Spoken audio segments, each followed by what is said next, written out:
internauta, seja muito bem-vindo ao especial Esporte.com, hoje de vôlei. Comigo aqui a nossa colunista e ex-jogadora Ana Flávia e também o repórter Daniel Rotti. Tudo bem, Ana? Tudo bom. E com você, Daniel, tudo bem também? Tudo certinho. Boa tarde, Ana. Boa tarde.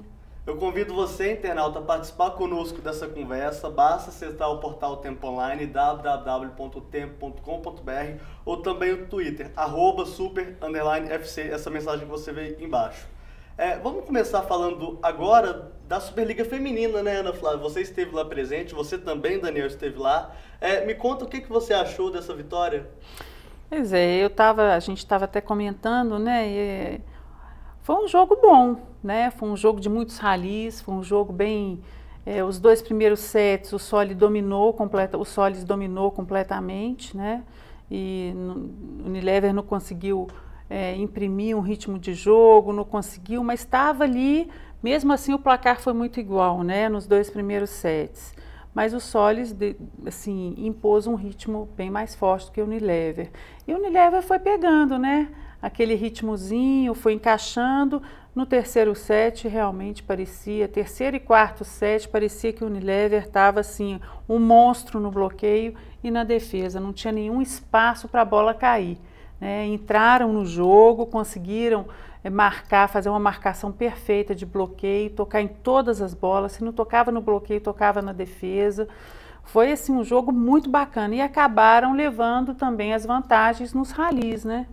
Em todos os rallies eles levaram vantagem e eu acho que a diferença foi aí, sabe? Mas te surpreendeu quando o Osasco abriu 2-0 e o Rio conseguiu a virada?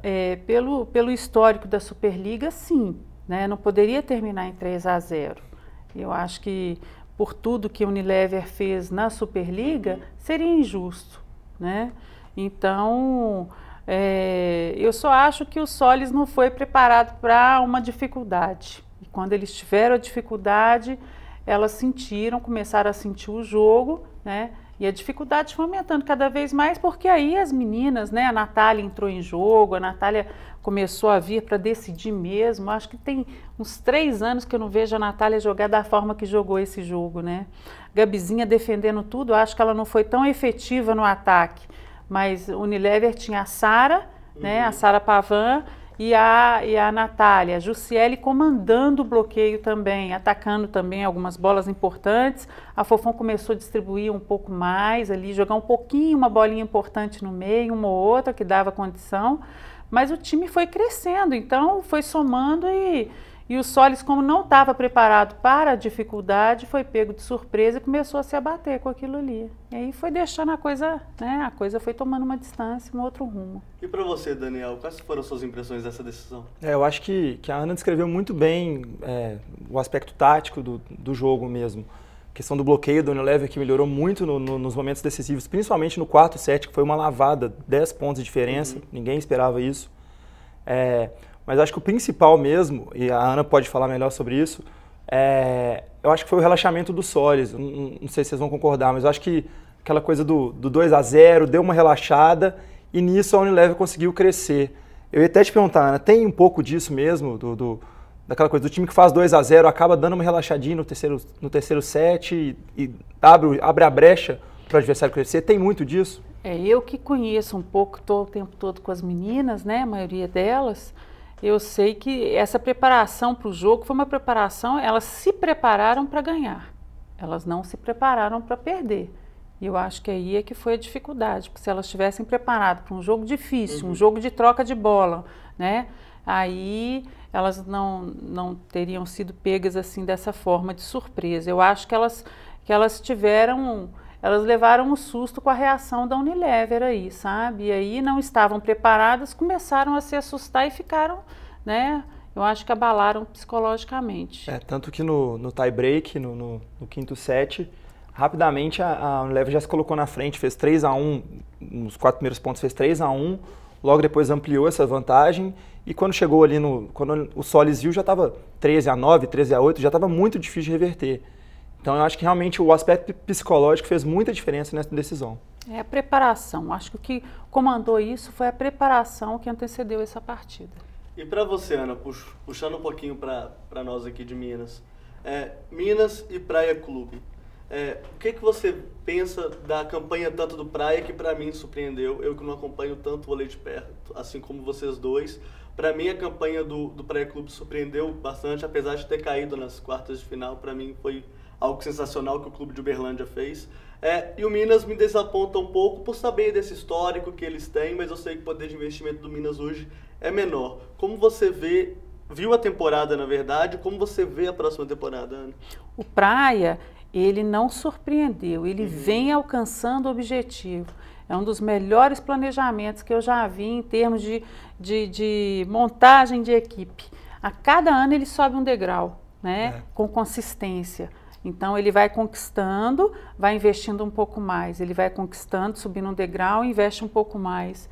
E isso vai se tornando sólido. É muito parecido com o projeto aqui do Cruzeiro, né? Do Sada Cruzeiro. Eu vejo esses dois projetos muito parecidos, né? Pé no chão e a cada ano investindo um pouquinho mais e lapidando mais essa equipe. Então eu acho que isso torna um projeto seguro, né? E uma coisa mais equilibrada e uma consistência maior.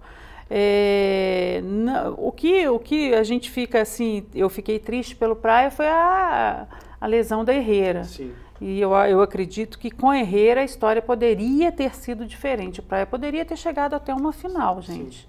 Né? Então, eu acredito que houve no meio do percurso aí, houve essa problema, infelicidade. A Herrera fez muita falta, acho que principalmente nas quartas de final contra o SESI. Eu pude acompanhar os 3 jogos e eram partidas, digamos assim, de muito volume, né, que é o termo usado. Eram ralis longos mesmo. E a Herrera é justamente aquela jogadora que vem na hora que você precisa para colocar a bola no chão. Para decidir mesmo. A jogadora de definição. Então, ela já não jogava desde a 8ª rodada do primeiro turno, mas ela fez muita falta nessas quartas de final diante do SESI. E o Minas? Bom, o Minas tem sofrido aí, né, com esse pouco investimento que tem sido feito na equipe. E eu tenho certeza que o Minas está correndo atrás para conquistar alguma coisa a mais, né? É uma realidade difícil para o Minas, que sempre teve aí, tanto feminino quanto masculino, sempre chegou com as equipes aí, mas tem perdido, a distância tem aumentado, né? O investimento no voleibol tem sido maior e o Minas tem ficado para trás em relação a isso, né? Ainda mais você que foi criada lá dentro, né? Deve ser um pouco complicado ver essa situação hoje, né, Ana? Eu acho que esse ano foi uma das piores etapas que o Minas teve, assim, os piores anos, né? A Superliga foi a maior dificuldade que o Minas passou aí em termos de investimento, o pouco investimento que fez, algumas jogadoras machucaram também, então estava com a conta do Charlie, né?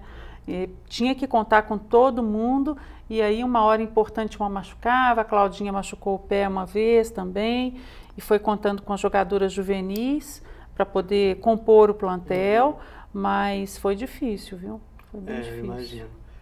Vamos falar agora um pouquinho sobre a Superliga masculina. No fim de semana, no domingo, lá no Maracanãzinho, Rio de Janeiro e Cruzeiro se enfrentam na final.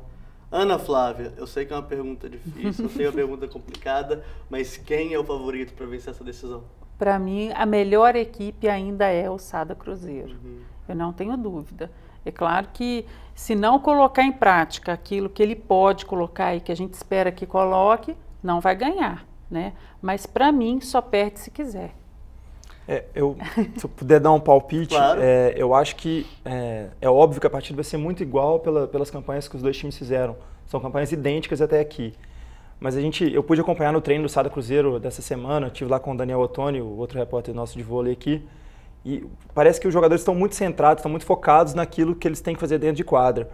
E talvez esse baque que o RJX teve diante do Minas, eu acho que eles não esperavam 3 partidas contra o Minas e tomar um 3-0 do jeito que foi aqui em Belo Horizonte. Talvez o RJX tenha perdido um pouquinho da confiança que o time trazia desde o primeiro turno, desde o segundo turno, para essa final. É difícil apontar um favorito, mas eu vejo o Sada Cruzeiro um pouquinho à frente, eu acho que nesse aspecto mental mesmo, de confiança do time nesse momento. Eu acho que o grupo faz também, né? É um grupo muito sólido, né? Ele tem umas opções bem na mão ali, então se o ponteiro, o Cilial não está bem, entra o Maurício, e tem o Acácio que pode entrar no meio também. Então, ele tem todo mundo, e é isso que eu acho que é impressionante, como que o Marcelo conseguiu, nessa comissão técnica toda, conseguiu ter um grupo grande, extenso, e todo mundo em forma, né, na última hora, na hora que mais precisa. Fico pensando, deve ser muito fácil para o William, né, poder distribuir a bola ali no Sada Cruzeiro, né. Se não tem alguém bem como você falou, aciona o Leal. O meio de rede tem o Douglas Cordeiro, que é muito regular, né, Ana? Muito, muito. Um dos melhores centrais para mim, né, do Brasil. Um pecado que não tenha tido oportunidade aí na época numa seleção brasileira. Mas tá colhendo frutos aí no clube, né? Agora, essa questão do central, não sei se você vai concordar comigo, mas na minha opinião, o melhor que tem hoje em atuação no Brasil talvez seja o Lucão, do RJX. Talvez junto com o Bruninho seja o pilar, os dois pilares da equipe carioca. Como que você vê esse duelo, principalmente no meio de rede?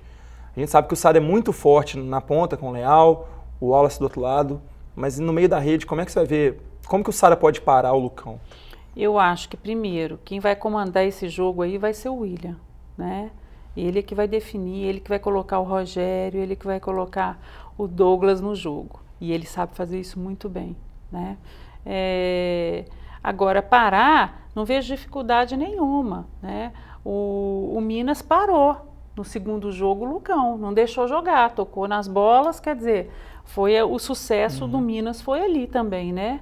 Então, eu não vejo dificuldade não, eu acho que é um jogo muito igual, mas acho que o Sada ele pode ganhar no grupo, nessa formação que já vem há mais tempo. Eu acho que é a melhor equipe, né? Com o Felipe comandando ali, quer dizer, é perfeita essa equipe. A gente olha, é prazeroso de ver, né? Eu que gosto, tenho prazer, eu fico apaixonada quando eu vejo uma equipe jogando assim, dessa forma, né? Levantador distribuindo da maneira que o William distribui. É bacana demais, gente, né? Eu acho que o RJX, ele não tem essa composição formada, esse pilar firme ainda que o Sada adquiriu ao longo dos anos. Pois é, essa talvez seja a grande diferença do Sada Cruzeiro hoje, né, Ana? É um time que tem muito tempo. Eu trabalho com jornalismo tem 5 anos, então eu venho acompanhando essa formação dessa equipe aqui no tempo de maneira até mais regular. É impressionante como esses jogadores chegaram aqui e deu essa liga toda, né? Mas foi aos poucos, né? Sim. Então você vê que o resultado ele veio. Veio uma derrota para o SESI. Exatamente o contraste do RJX, né? Que é um time de 2 anos com investimento muito alto, pesado já no começo, e que logo no seu segundo ano já está no final de Superliga. O Sada fez o caminho totalmente inverso, né? Foi pouco a pouco, gradativamente, construindo um elenco, um grupo forte mesmo, né? Pois é, aí quando tem essa base aí sólida, né? Fica difícil de roubar. Fica mesmo, fica muito complicado, né? Eu vejo que o RJX ainda é muito vulnerável, né? Por não ter essa consistência, né? Então, e isso faz uma diferença muito grande. Às vezes você não precisa ter os melhores jogadores, mas você tendo essa consistência, essa base sólida aí, é o que precisa. É engraçado porque, como eu acompanho o vôlei, mas eu não acompanho, claro, como a Ana Flávia acompanha todo dia, tá ali com as jogadoras, com os jogadores dos clubes, tem uma diferença mesmo quando você vê o Sada Cruzeiro ou comparando as duas semifinais, né? Tanto o Cruzeiro contra o SESI, o Cruzeiro conseguiu fazer 6-0 no SESI. Isso não é para qualquer clube, enquanto a outra decisão foi muito mais complicada, né, Daniel e Ana? É impressionante como o jogo do Cruzeiro flui melhor tanto de Minas, que acabou sendo derrotado pela RJX, e pelo próprio RJX, né? É verdade, mas justamente por isso, né?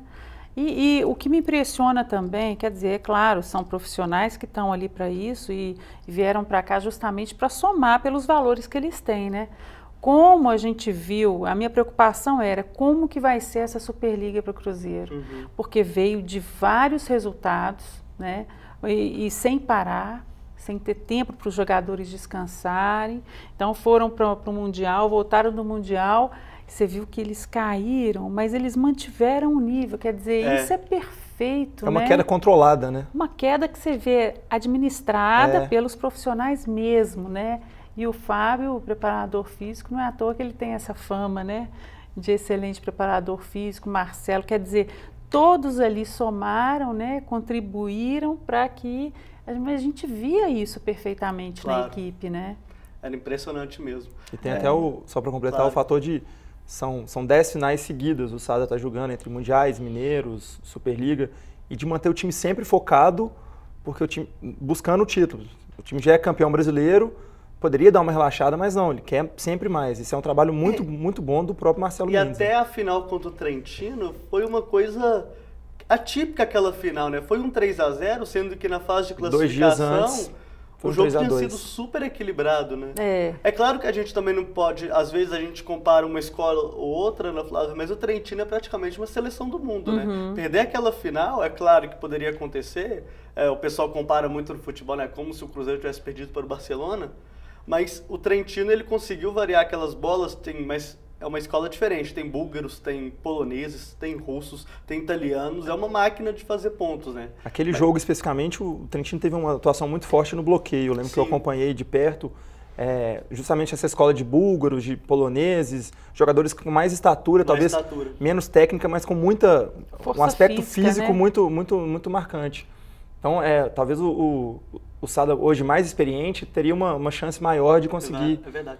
Tanto é que na primeira fase, a gente falando do Mundial, o 3-2 assustou o Trentino. Eles poderiam ter perdido aquela partida para o Sada Cruzeiro justamente no que o Sada Cruzeiro é mais forte, no plantel, no grupo, na distribuição de bolas do William, né, Ana Flávia?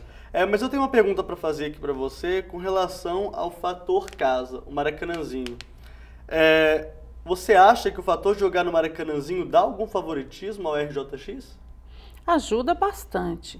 Mas para o jogador, eu já passei tanto por isso, a gente, tanto contra como a favor, né, aquela coisa assim, eu acho que te ajuda a aquecer, na verdade, sabe? Te ajuda a entrar no jogo contra a favor, do mesmo jeito. É claro que eles iam se sentir mais confortáveis em casa por uma questão de domínio de bola, isso. Não acho que a torcida possa ser o fator que possa pesar negativamente, porque quando é negativo, às vezes o negativo também é a favor do jogador, né? Torna o jogador um pouco mais agressivo, tem faz com que o jogador...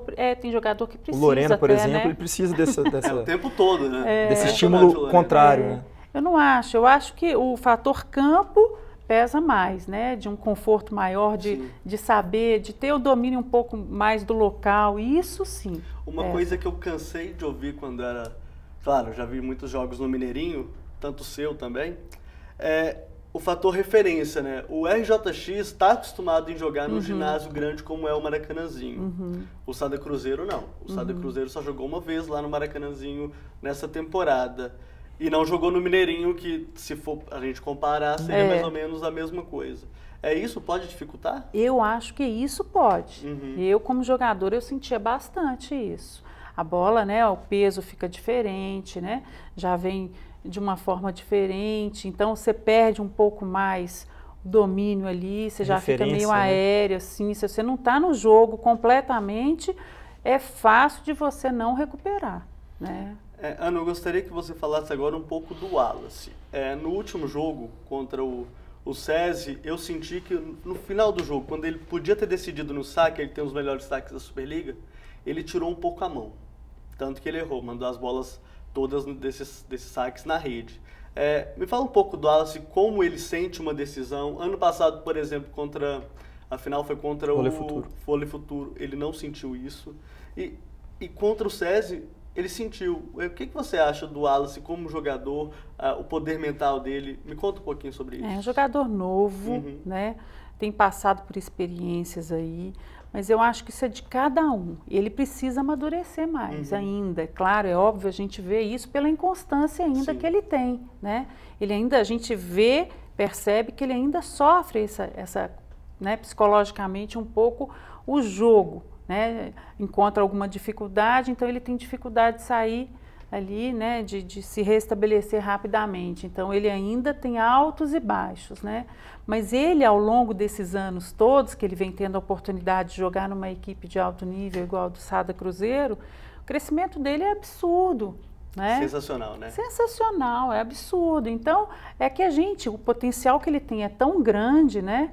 é que a gente quer sempre mais, né? A gente espera sempre dele, mas ele vem cumprindo com aquilo que tem que ser, né? E a vantagem, por exemplo, a gente compara muito o Wallace como pilar do Cruzeiro, como o homem das bolas decisivas do Cruzeiro, e no caso do RJX, o Bruninho sempre chama a bola no Lucão, né? Uhum.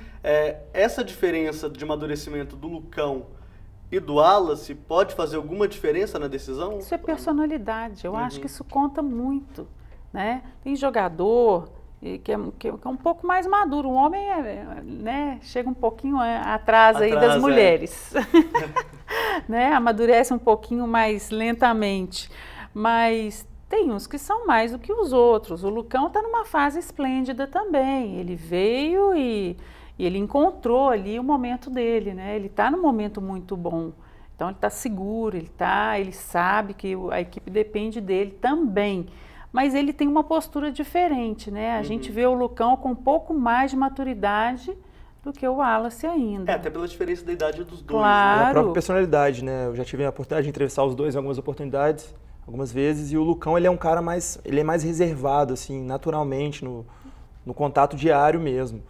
Agora, essa questão da maturidade também tem um lado inverso. Você vai saber melhor do que eu, Ana, mas o levantador, às vezes, ele precisa de ser mais experiente. Quanto mais velho, ele vai estar mais... Tá melhor, tá né? melhor mesmo para uma partida dessa. E aí o Sara tem essa, digamos assim, vantagem do William ser um jogador mais rodado contra um Bruninho, que mesmo sendo um titular da seleção, é mais novo. Isso pode ser um fator positivo para o Sara? Com certeza, gente. A maturidade influencia muito. Depois de 29 anos, 30 anos, foi a melhor fase da minha vida. Então, assim, a gente já fica livre de algumas coisas que são desnecessárias, né? Aquela parte psicológica que antecede o jogo difícil, que é pesada, que é difícil, que você depende de um treino de manhã para treinar bem, você erra uma bola, você já fica meio assim, hoje eu não vou jogar bem, né? Então, essas coisas pequenas, assim, que fazem parte, né, do jogador, e principalmente numa decisão importante dessa, o jogador vai tirando de letra. Quanto mais velho, quanto mais experiente, ele vai tirando de letra e vai ficando mais gostoso de jogar o jogo, né? Ele vai ficando mais livre, mais, né, para poder jogar. Então, ele vai ficando, vai tendo uma clareza maior, sabe? Ele consegue enxergar o jogo de uma maneira muito mais nítida, muito mais clara e consegue... ele não precisa de tanto treino mais. É impressionante isso. Ele precisa simplesmente entender o que está acontecendo, né? Uma manutenção ali e colocar em prática, né? É mais aperfeiçoar mesmo. É impressionante isso. E no caso a gente falando dos levantadores, claro, o William e o Bruninho, nós daqui de Minas sempre não, né? A gente faz isso com mais frequência, querendo o William na seleção brasileira, né? Me conta por que o Bruninho hoje é o escolhido dessa seleção. Eu acho que fez parte da época do Bruno lá. O que eu não entendi foi o ano passado.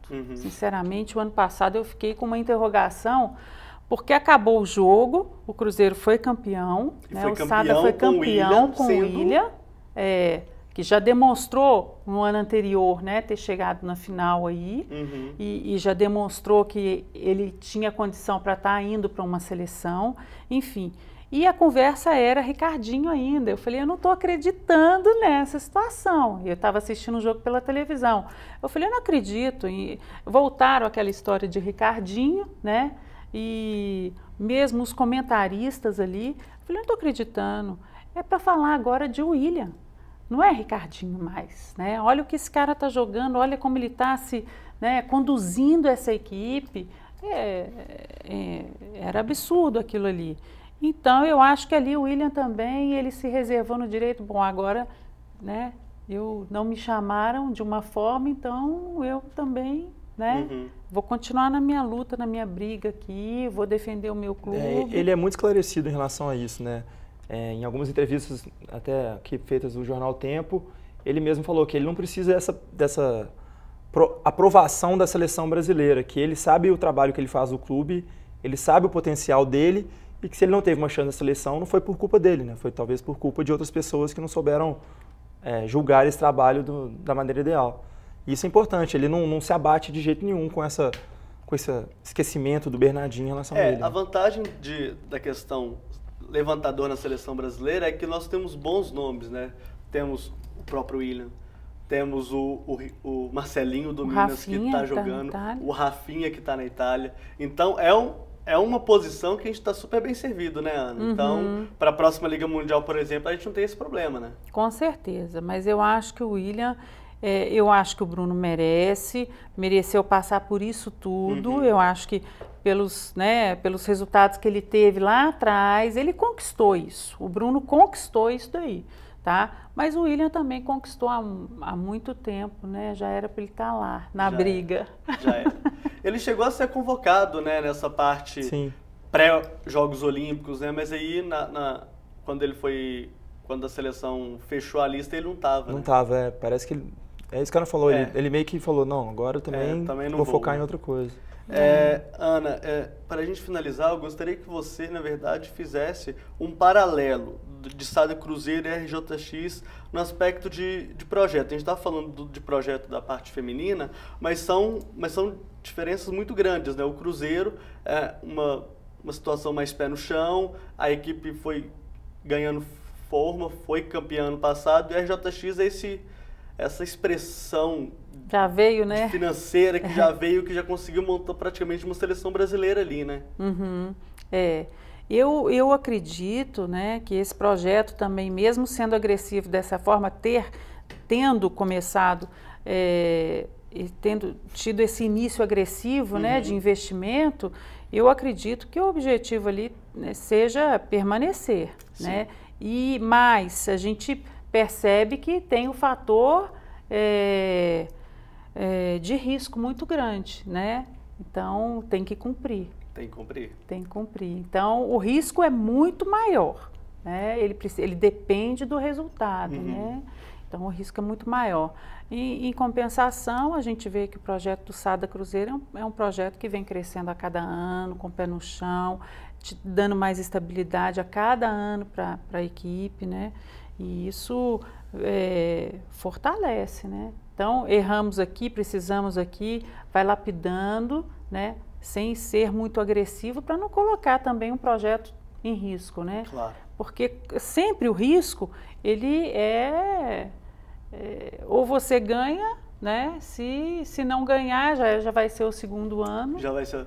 A gente falava muito isso quando o Cruzeiro não ganhava, né? O Cruzeiro chegou, mas perdeu um final em casa, perdeu um final em casa, uma final que nós apostávamos que o Cruzeiro era favorito para conseguir esse título, não conseguiu e a vitória veio no ano seguinte, né? Engraçado, eu não imaginava daquela época ele ganhar. Não, pois porque a final foi contra um SESI que tinha o Murilo na época o melhor do mundo. Super bem montado, mas nós acreditávamos que talvez com o apoio da torcida, 18 mil pessoas jogando no Mineirinho junto com o time, talvez essa situação teria sido diferente, né? Talvez aquele jogo até sirva de exemplo para o Sada agora, né? Aquele jogo foi em casa, você esperava que o Sada ia... a torcida vai levar o time para cima e não levou. O time acabou perdendo 3-1. Agora pode ser o inverso, né? Jogando fora de casa, no Maracanãzinho. Mas a distância entre as duas equipes era grande. Era grande, né? Era grande, tecnicamente ali ainda era grande, né? E foi crescendo, né? E foi dominando isso daí. Então, hoje, eu acho que por toda a história, por todo o projeto, por tudo que vem sendo feito, eu não tenho medo de falar, não tenho receio, não. É a melhor equipe. A segunda do mundo, né? Pelo menos a segunda. Pelo menos a segunda do mundo, né? A gente espera, talvez, que essa final do próximo Mundial, já que o Trentino não esteja, né? Com o Sada Cruzeiro seja campeão e jogue a final do Mundial novamente. Pois é. Que vai ser no Brasil. Que vai ser no Brasil e o Sul-Americano vai ser em Belo Horizonte, né, Daniel? Exatamente. Essas definições dessa semana... O Sul-Americano vai ter o Minas, né? O Minas Tênis Clube como sede, o próprio Vivo Minas vai participar da competição como convidado, e o Mundial de Clubes pelos próximos 3 anos, o masculino vai ser feito no Brasil, a cidade não está definida ainda, mas essa é a notícia boa para os clubes brasileiros que, querendo ou não, têm uma hegemonia na América do Sul e devem chegar nesse Mundial. Com certeza. Devem chegar. E já não ganham o Mundial há muito tempo, né? Desde 92, eu acho. com o time do Banespa, né, que não ganha o Mundial de Clubes. Ana, eu já quero te fazer um convite aqui semana que vem de nós comentarmos essa decisão da Superliga. Feito? Feito. Tá bom. Voltar aqui Com todo prazer. Então tá bom. Então, gostaria de agradecer você, Daniel, pela sua participação. Cabido, obrigado, Ana, comigo. também. Obrigada a vocês. Obrigado, Ana, aqui comigo. Pela primeira vez, né, você conversando aqui comigo. Antes foi a Gabriela, hoje foi comigo. Muito obrigado pela sua participação aqui. Eu que agradeço, é sempre um prazer. Então tá bom. Então, gente, não deixe de assistir ao portal Tempo Online, ver o Super FC, vamos acompanhar essa final bem de pertinho, tudo bem? Então, fiquem com Deus e até lá.